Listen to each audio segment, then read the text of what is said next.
welcome to this new video for my channel, The Mental Traveler. I'm Goodreads and today I'm going to be reviewing a biography by Anne Edwards called Royal Sisters, Queen Elizabeth II and Princess Margaret. The book was published in 1990 and it's about 400 pages long. And well, before I begin, let me just say that this will be a video with spoilers, so unless you know what happened to the daughters of King George VI, beware.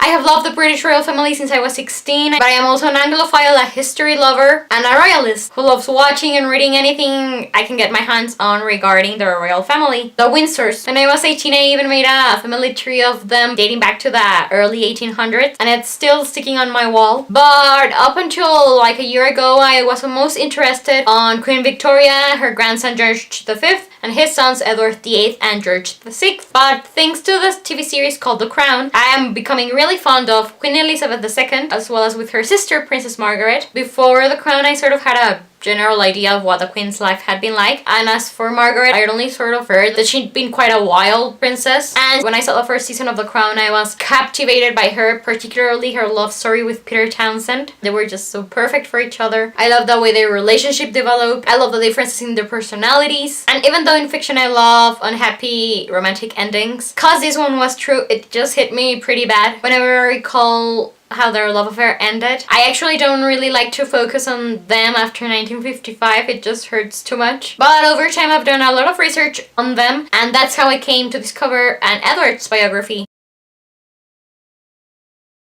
This biography deals with the early lives of Princess Margaret and Queen Elizabeth II, her elder sister. It covers from around the 1930s to the 1950s. It begins with a whole abdication crisis where Edward VIII gave up the throne in order to marry his lover, a divorced woman, Wallis Simpson. It deals with the birth of the princesses, their idyllic childhood, their teenage years during World War II, and the affairs they had with the loves of their lives, those being Prince Philip, the Duke of Edinburgh for the Queen, and Peter Townsend, a war hero whose only flaw happened to be being a divorced man, although the innocent party, and maybe also a commoner. We also get to learn the story of these men. The book ends around 1955, giving a very brief afterwards as to what happened later on to the princess and the queen, which was a good thing because I didn't want to focus on what happens later on to Margaret, but also because I finished it like 2 days before the second season of The Crown was released. The book ends sort of where season 1 ends, so I wanted my introduction into what happens later on to be from The Crown. And all of this means that I already knew a lot of the stuff that was going to be covered in this biography, but there were also a lot of anecdotes that I didn't know. I particularly enjoyed that it not only had a lot of quotes, but also cool photographs and newspaper headlines which I had been looking for ages on Google and couldn't find.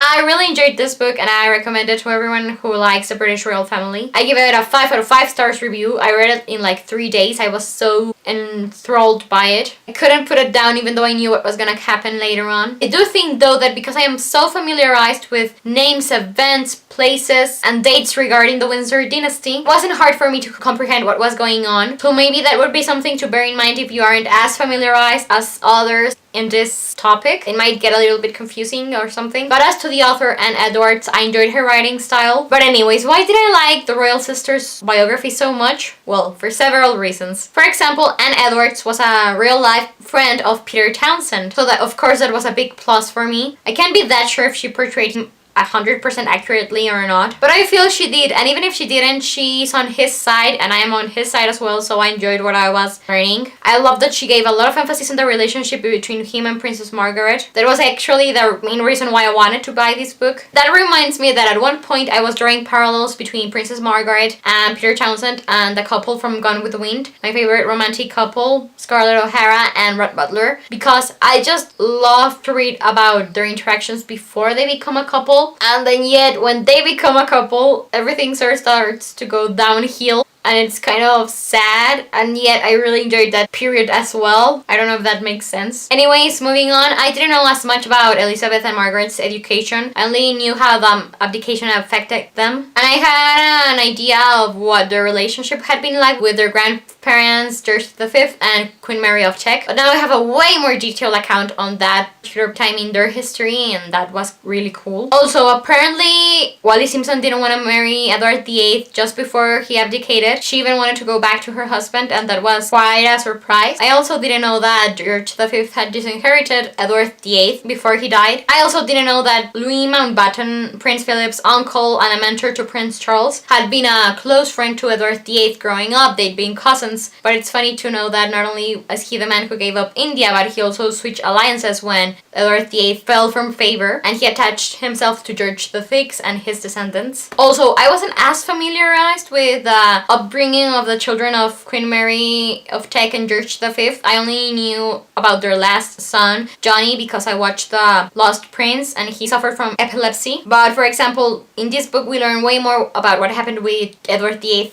as a kid and with George VI, and I was quite appalled to learn that Edward, when he was little, some of the kids bullied him because of his privileged position, and they even put his head on a windowsill and pretended to decapitate him as a mockery of his ancestors, and that just adds into understanding his character and why he was so against the idea of becoming king in a way. Another thing that I really enjoyed about this biography was learning who Peter Townsend was before meeting Princess Margaret. His dad actually led a life that reminds me of one of my favorite stories of our pavilions. I also like that we explore his relationship with his sons, which is not something that Crown deals with. I also liked learning what Elizabeth and Margaret did while World War II was going on. They were locked up for their own protection at Windsor Castle, and we get to really feel like we're there with them. I also knew that the Queen had fallen for Prince Philip since she was a child, and here we get a lot of how their relationship developed before getting married and after. But yeah, talking about marriages, I did think that the author whitewashed Prince Philip's and Queen Elizabeth II's marriage a lot, or at least that's the impression that I got, because in The Crown we get this portrayal of a really troubled marriage, and yet in this book their marriage is not as explored. The idea that I came up with was that it was really easygoing and stuff. It doesn't really go into details, but who knows, maybe the author and Edwards idolizes both the relationship between Prince Philip and Queen Elizabeth